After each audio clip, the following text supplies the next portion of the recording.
So for a while there, I was addicted to going for the lowest stats possible. However, now I'm addicted to playing the random custom packs after the recent marathon trying to get a video for RevGT's challenge. So I've just basically carried on doing it exactly the same way I was. There's just something a little bit different about it where you don't know what you're going to get. And it can be quite exciting when you get particular combinations that you know are rare to see in random packs. Now, I didn't mention it in the last video, but the randomizer that's built into the game doesn't really give you a proper random pack. So the strawberry pets are excluded, just like the weekly. Pretty sure Jerboa is excluded. So, you know, there are certain packs that you just cannot get, or certain combos you just cannot get. And I think at some point I'll probably try and add that to the website so that there's an actual option to generate a random pack code without seeing the contents of the pack, because at the moment you would always see everything in the pack before you can export the code. So something for the future there. But in the meantime, I'm just going to use the built-in randomizer. And here I actually end up getting the 6 tier 1 start, which is perfect. And I'm going to go for multiple level ups on turn 5 and hope for something good. Something I also didn't mention in the previous video is that when they originally added custom packs, you could do a random pack and then play without seeing the contents, as long as you didn't click the pot icon. But now when you get to a tier up turn, so like 5 is a tier up, you can actually see all the pets for that tier in the little spinning wheel thing that comes up at the start of turn. Now, usually I'm just conditioned to click too quickly. You know, I just mashing the button to make sure that it skips that as quickly as possible. But you could, I suppose, use that as a bit of a strategy. So at least you won't know the pets you can get on the tier up. So here we get the triple armadillo, but you would actually be able to see the pets for the current tier that have been unlocked. So maybe at some point I'll try that and see if doing that can sort of help strategize for future turns.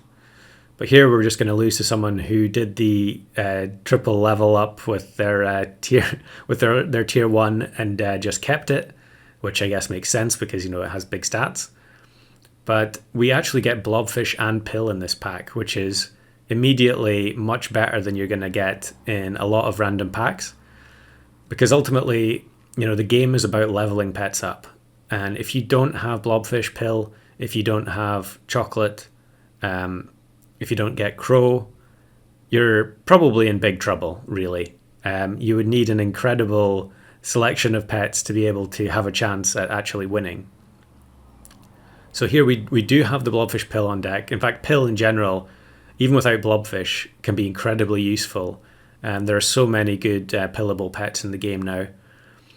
And generally what I would do is anytime I find the pill on the early turns, I'll just freeze it and keep it, because you never know, you know, you might get all the way to turn 9 and get mammoth or something. So it feels like, I mean, pill is in general very valuable, but it feels even more valuable when you're playing a random pack. So here we get a really nice weakness hit on the front unit, and the armadillo is going to give some extra health to the units at the back, and it's a comfortable win.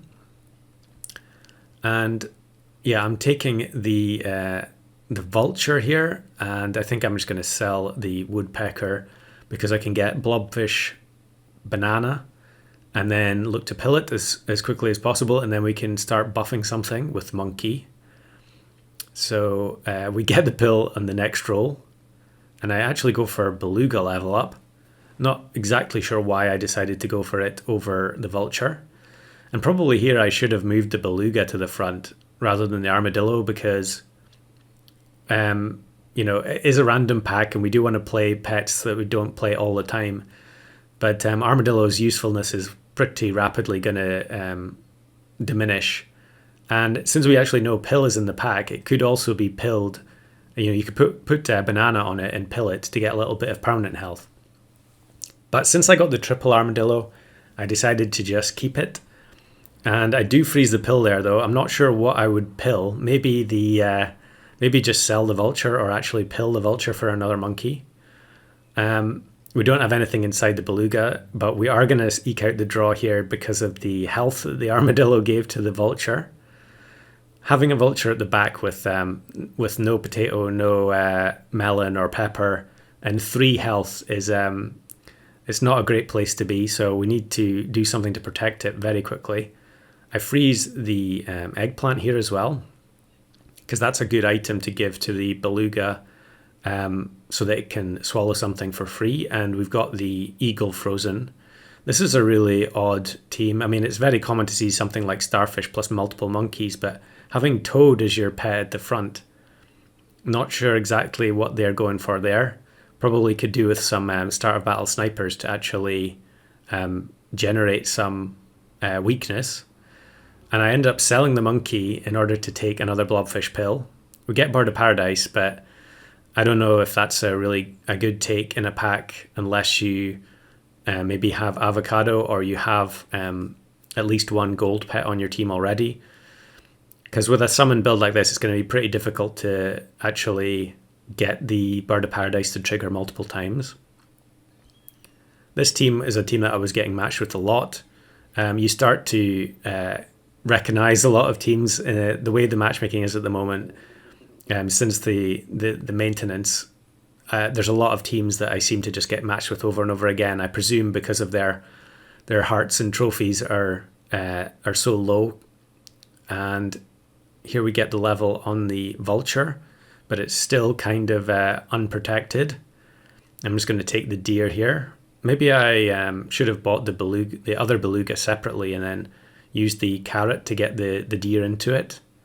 Here's another team that I've played a whole bunch of times. I think this team was in the other video for the random packs. And with the multiple level 2 storks, it really just depends what they're going to get. And it's another Nyala, so they're going to get 16 trumpets from that stork. Stork is just so good. Probably something that should have been nerfed in the test server, but it seems to be the same. It'll be interesting to see when the update comes out if actually any other changes have sort of snuck in under the radar. Now here is the eagle.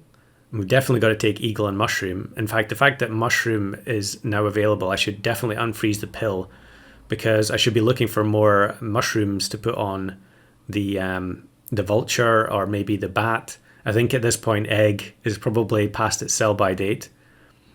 We face a German Shepherd team and we do move the German Shepherd forwards. However, we're not getting particularly good spawns from the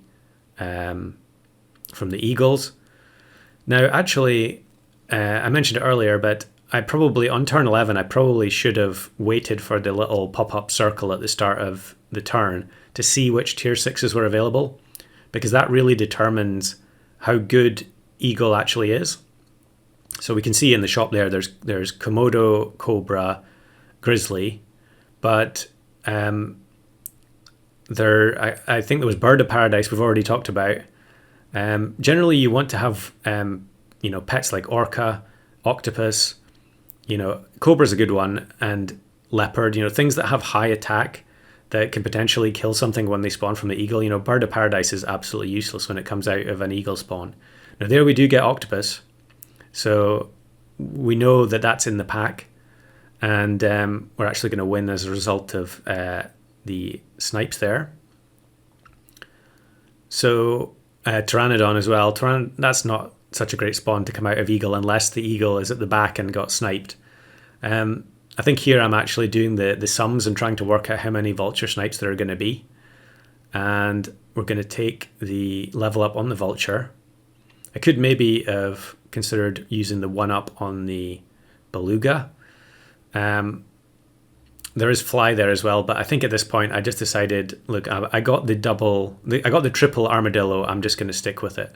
And this is a beautiful sequence here where all 3 pets get hit by the bat weakness, and then the elephant is just going to self-destruct its own team. Definitely not quite as good in custom packs compared to pack 1 since weakness exists. And I think I'm actually going to give the armadillo the mushroom. Okay, this turn I'm going to take the level up and go for the level 3. But next turn we can give it the mushroom, so at least we'll get 2 triggers from it. Fortunately, this kind of team is very, very common, where it's just a couple of very, very aggressive scalers plus leopard, tiger, or just multiple leopards. But actually here we get octopus again, and it's going to do massive damage, and the vulture snipe is going to result in the win. You can definitely see why they've changed octopus. It's a major problem, but it's nice when you get it out of eagle and it actually saves you. So you can see in the shop there, Sabertooth and Gorilla were a couple of other ones. So it is actually not too bad a pack for eagle, although it would be nice to have orca for sure. This team is another summon build, the orcas and whale combo. But we actually messed their order up a bit with the eggplant, and I guess it's going to depend what comes out of the orca here. And they get betta fish and flea, and with the eagle we should be okay, I think. Yep, no problem. So now we're on 9 wins with our kind of janky pseudo summon team with level 3 armadillo. And on the last roll, I actually get the level 3 beluga. And I think I decide to move the bat backwards because I'd rather the beluga targets the 3rd position with the eggplant. And here's what I was just talking about, where we get matched with with double leopard, level 3 50/50 leopard, alpaca, level 3 cat. Just the most generic alpaca build you can possibly imagine. But with the pets that could possibly spawn from eagle, I think there was actually a decent chance that we could have won this battle, but unfortunately we didn't get any octos to save us this time. Still a reasonable run with a random pack though.